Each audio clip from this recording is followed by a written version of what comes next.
video is sponsored by Rise of Kingdoms. What is up, my fellow gamers? In today's video, we are playing a game that has over 50 million players from all over the world. This is the most widely played multi-civilization strategy game that you can get your hands on. You know what I'm talking about. Rise of Kingdoms. There's two big things going on with this game right now. First one, we have an exciting upcoming War of Kingdoms that will be putting the Vikings against the Anglo-Saxons. Just to let you know, I am Team Vikings. And the second big thing is a massive giveaway celebrating Rise of Kingdoms' yearly anniversary. Stick around until the end of the video to learn more about these awesome events. Rise of Kingdoms is a real-time MMO strategy game. You start by choosing your civilization and begin recruiting heroes. These two factors will drastically determine your personal play style. After that, you're going to start building up your city, and you can focus on either the style and making it look as fancy as possible, or you can go ahead and just focus on power and build fast. You'll be constructing a military, building up your economics, researching new technologies, along with many other things. There's a massive world to explore and conquer, with it being 1.4 million square kilometers. That is insanely big. And to be successful in this world, you're going to need to find the right allies and work together, fighting for rewards, gaining control of the map, or just having fun and making new friends. And if you're feeling a little evil, you can go ahead and start burning other people's bases, stealing their resources,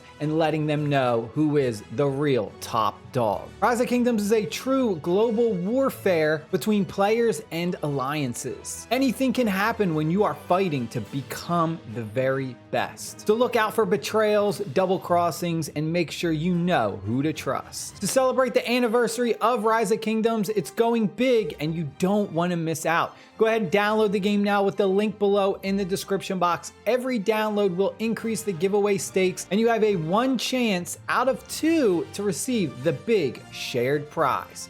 This is a team effort, so your download won't just help yourself, but it's also going to benefit others as well. Now, what I'm going to show you and go over is pretty much what I would say the most basic things that any new player should know about. There's a lot to this game, a lot to learn, but if you can get down the basics, you can have great success in Rise of Kingdoms. First thing that is the most important, I'd say, and this is pretty much the bread and butter of this game, is timers. Understanding how the timers work in this game can save you money if you're spending money, and just time and resources anytime you're building a new building, upgrading an existing one, training troops, doing research. You're going to have timers at the bottom. Now, there's 2 ways to speed up these timers. The first one is just going to be generically with speed ups. You can go ahead and you're going to get speed ups from different events by doing different things, quests. You want to make sure that you use these very wisely. Don't waste like a 60-minute research speed up when you only have like 20 or 30 minutes left. Make sure you save the appropriate times for those higher timers. You have speed ups that are specifically for something. So this is a 5-minute research speed up. So that means this specific speed up token can only be used for research, while as we have other ones that are more generic, like this 5-minute speed up or 1-minute speed up that isn't locked to a specific thing. So you can use these speed ups for anything. I could use it for research. I could use it for upgrading a building. The other way to help reduce your timers is going to be through the Alliance Center, and that is with your guild helps. This is the most important building in this game aside from the research. Now, the way the building levels work, they mimic whatever your highest city hall level is. So right now you can see mine is at a level 5. That means all of my buildings cannot go higher than level 5. So once I upgrade my city hall to level 6, the next building that you should be upgrading first is going to be your Alliance Center. And that's because every time you go ahead and you increase the level of your Alliance Center, you can see that it's going to increase the amount of times we can be helped from our guild members, which will help reduce our timers even more. So you can see once we get to a level 6, will then be able to receive 10 guild helps. So this is the #1 building to upgrade right after your city hall reaches the next level. The other one's going to be the academy. Now, very important to note with the academy and your buildings that go ahead and allow you to train troops, you cannot do two things at once with these. So if you have your academy, you cannot upgrade the building and do research at the same time. So what you want to do is you want to go ahead, make sure you upgrade this as your second priority right after your alliance center. And that is also because if we upgrade the academy, we're getting a research speed bonus, and it's going to reduce the amount of time that the research is going to cost. So we don't want to try and do a bunch of research and then we don't have it at like the highest level, because we're missing out on actually reducing the timers.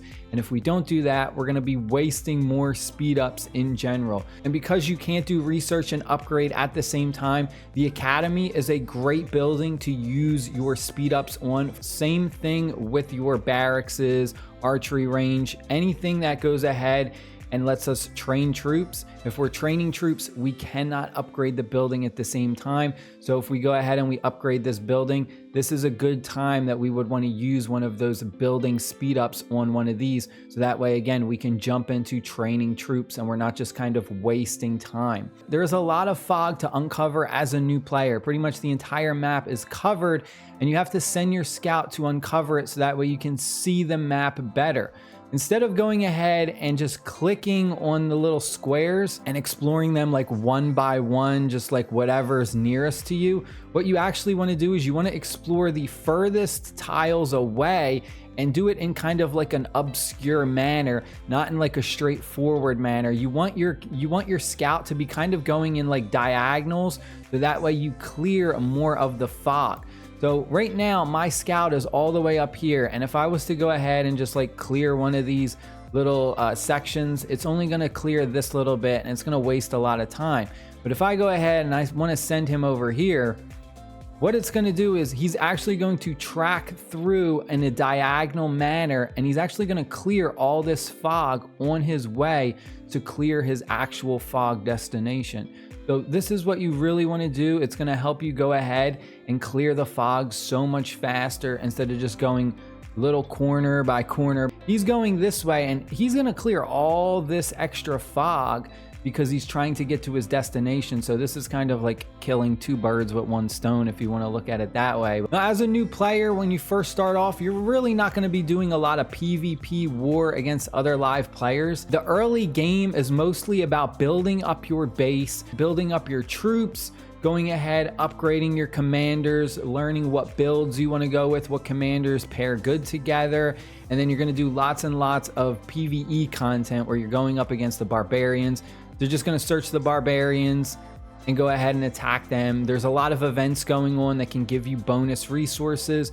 You're going to get stuff like food and wood. You can get speed ups as well, gems. And aside from all that, make sure you get in a really active guild.